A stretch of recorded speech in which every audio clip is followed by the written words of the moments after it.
everyone! This video is scheduled to go live the day before we enter Boris Johnson's roadmap for easing restrictions and finally coming out of lockdown. And if this smile looks incredibly fake, it's, just because I personally believe that sending all the school children back at once and not making vaccinating teachers and school staff a priority is, a fairly stupid idea, but that's just me. I worked in childcare for almost 20 years, and please believe me when I say that schools, preschools and nurseries are essentially germ factories. Oh, Oliver, stop sticking that paintbrush in Tamsin's mouth. You had it up your nose a minute ago. Rebecca, are you drinking out of the toilet again? Germ factory! So to cheer myself up, I have been trying to think of some positives that have come out of this pandemic. Now that can be pretty tricky to do because here in the UK we've had over 120,000 deaths as a result of coronavirus, and that is a tragedy. Also, in my opinion, the response of our government has at pretty much every stage been basically incompetent, which is infuriating. And finally, there's the fact that I'm listed as somebody clinically extremely vulnerable, and during this whole thing, I have seen how selfish some people are prepared to behave. And not only that, but I can never unsee how unimportant my life is, how people like me who are vulnerable are just collateral damage to some people as long as they can get back to the pub sooner. And that's pretty devastating. So by trying to look for good things that have happened unexpectedly as a result of this pandemic, I just want to assure anybody watching this that I am in no way trivializing what's happened, and I'm certainly not saying that COVID-19 has somehow been a good thing, because, it hasn't. I guess what you could say is I'm just trying to find a small glimpse of light whilst we've all been in a very, very dark place. So, unexpected positives that come out of a global pandemic. There have to be some, right? I mentioned in the video that I made with Kirsty a few weeks ago that one of the unexpected positives of the first lockdown for me was that I ended up getting to know neighbours who I'd never really spoken to before. So that remains a definite positive. People, despite the fact that we're having to keep our distance from each other, seem to be more open to talking to each other and getting to know each other, which I think is really nice.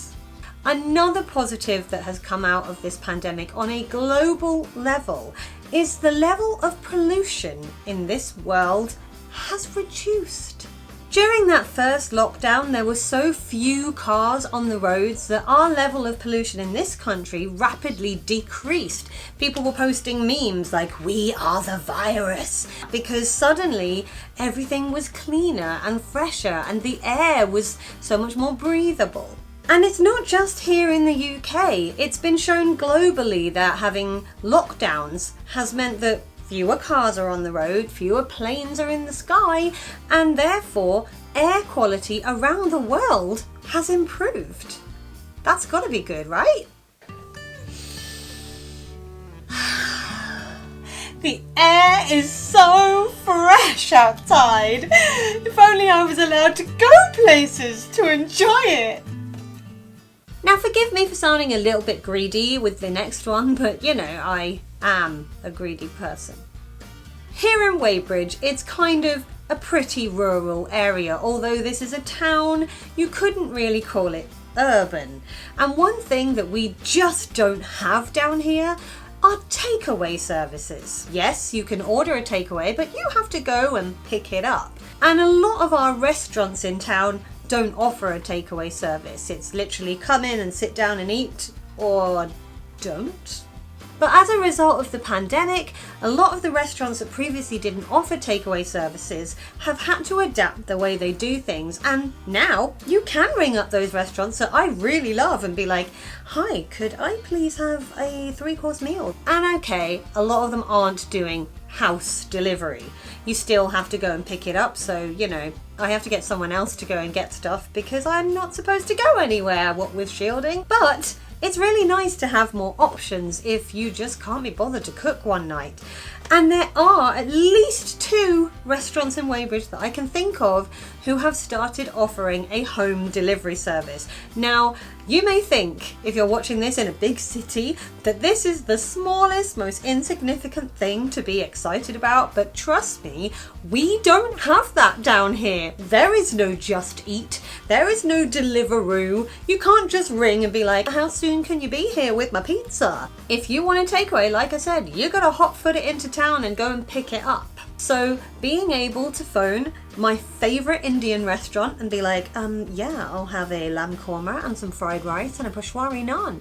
20 minutes, great, okay, I'll see you then, bye, is just so exciting.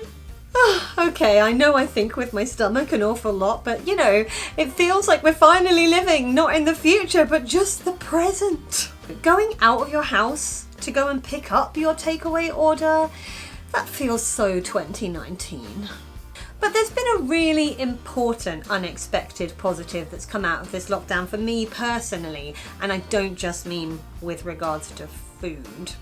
I may sound really nasal today.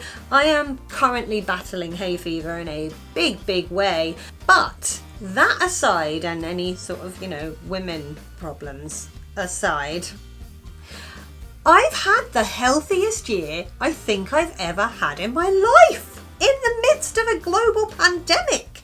I know it sounds crazy, but remember, nearly 20 years of working in germ factories. Oh, Alex, it's fine if you've done a poo in your nappy, I'll change you, but why have you stuck your fingers in it and wiped them everywhere? Honestly, I am genuinely not exaggerating when I say that before I was furloughed in March 2020 from my job as a nursery nurse, I don't think I ever went longer than about 2 months without a cough or a cold, or if I was really unlucky, a sinus infection or a chest infection, or if I was super duper unlucky, a sickness bug. I was poorly so often that if I was talking to Leslie and I said, oh, I'm not feeling very well, she'd go, you're ill again? And just to evidence that fact, I was furloughed in March last year. In February of last year, I had pneumonia, which developed after I caught a really bad cold, which became a chest infection from work. And then the weekend before we went into lockdown, I had a horrendous sickness bug, which I again caught from work.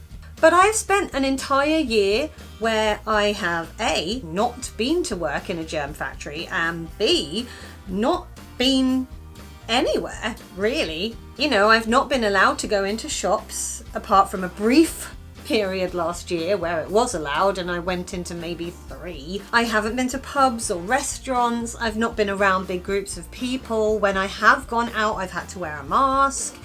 And suddenly, I've gone my first year that I can remember since my asthma became really severe, where I've not had to have steroids at all. Suddenly, it seems as though avoiding close contact with people you don't know and not being around really germy environments is good for you. Who knew? I literally might never stop wearing a mask in public.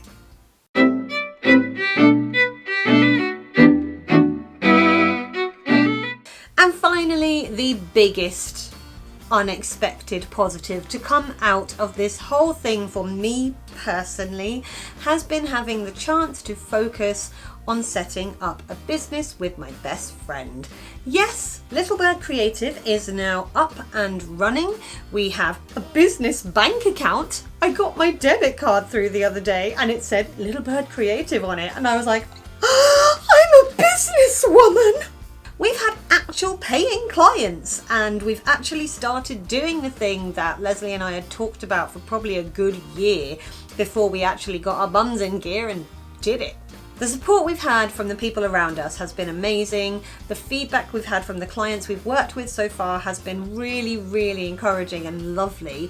And we've had repeat business from some people because they've been so impressed with us. So we're feeling kind of positive and looking forward to where this adventure is going to take us. We also have a YouTube channel now. So if you're watching this and thinking, exactly what does Emma do now?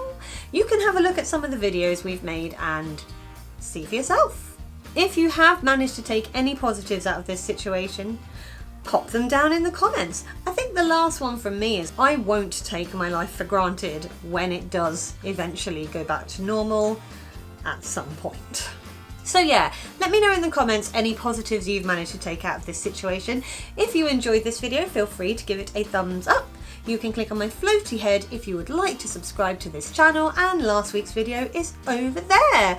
I've ruined my nail varnish. I should probably go and repaint my nails. I'll talk to you next Sunday. Bye!